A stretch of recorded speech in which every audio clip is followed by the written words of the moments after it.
many respects, he's a promoter's dream. Kevin Trailblazer Holland sometimes flaps the gums a little bit and maybe says some things that the UFC doesn't like, but this guy is a soldier, a promotional workhorse, always answers the bell, and not just answers the bell, but always shows up in fine fettle, always in good shape, always ready to perform. His strength of schedule rivals any fighter in the UFC's middleweight or light heavyweight division.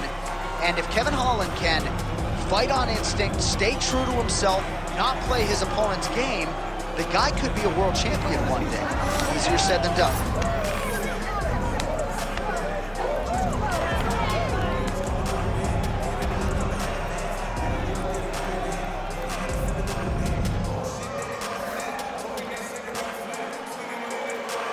Kevin Holland, and he finds himself in another big spot here tonight.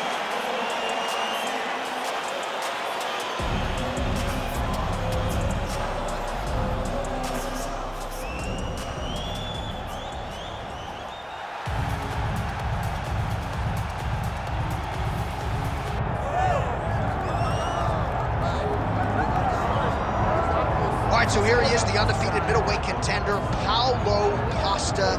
Most would argue this is the scariest power puncher in the 185-pound division at present. And I think for those that would doubt him, he answered a lot of those naysayers in the Yoel Romero fight, outlasting that freak of a man over 15 powerful minutes back in 2019.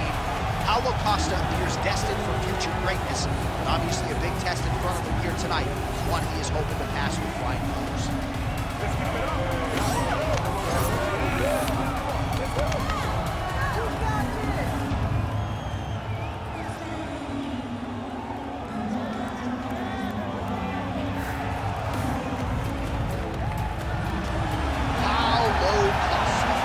Steps inside the octagon, he is ready to fight.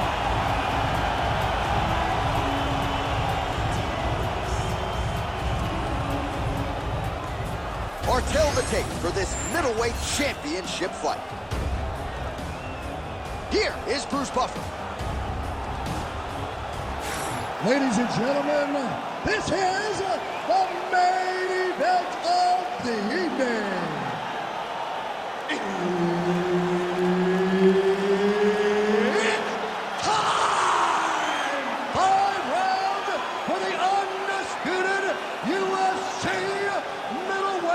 Championship of the world.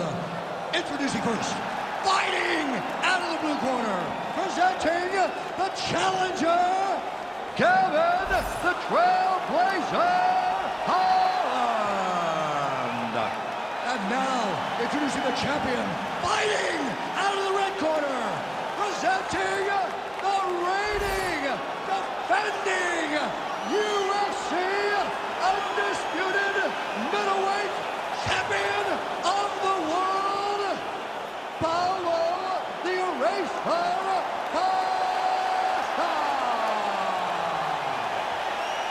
Herb Dean, our referee for this one. Ready. All right, early round action here. Paulo Costa was humble yet confident about this particular matchup. He believes he has a decided power advantage on the feet, but he also said if this fight hits the ground, I really believe I can pound this guy out as well. So Paulo Costa, needless to say, bullish about his chances of getting a win here tonight and elevating his career to that next level.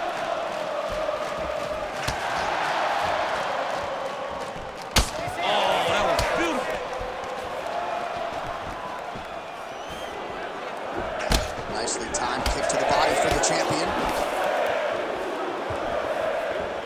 Back to the leg kick now. That one's no good. Oh, that will land it, yep.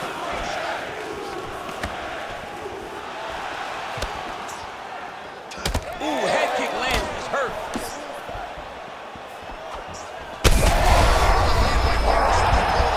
It was perfect. It was absolutely perfect, John. Great placement on that uppercut. All right, so the uppercuts have been a big part of the storyline in this one, but the setups have really been key for him. He's not telegraphing that strike, and the opponent hasn't been able to adjust. He has not been able to see them. It's a very tricky punch, especially in the way that he throws it. He throws it at a time when you expect so many different strikes, but it's because he has such a vast knowledge of just finding that strike. All right, good job by him there to raise the guard and protect his head. He's doing a good job of keeping the guard high, blocking his head, making sure he's not taking those damaging strikes. Man, these guys have some chins on them. Oh, kick there. We'll see if he can finish. Under 2 minutes to go in a back-and-forth first round here. Oh! Ooh, diving punch lands. Oh, another ground strike gets through.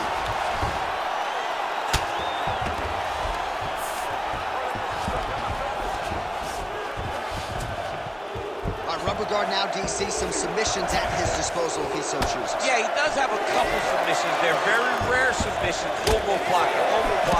But if the guy has any understanding of submission defense, he knows how to stay safe in this position. So there are advantages to being here, but the danger isn't so vast that you should panic. Yeah, we've only seen a handful of omoplatas in UFC history. Well, at this point, DC, I'm not sure if he's just biding his time or just trying to get some extra reps, but go finish it. Oh! And there it is! Oh, my God! Yeah, that was just a gorgeous shot to end the fight right there. I'm not even sure the opponent really saw it coming, so back to the drawing board for him, but for the winner, this is certainly exactly what he was looking for here tonight.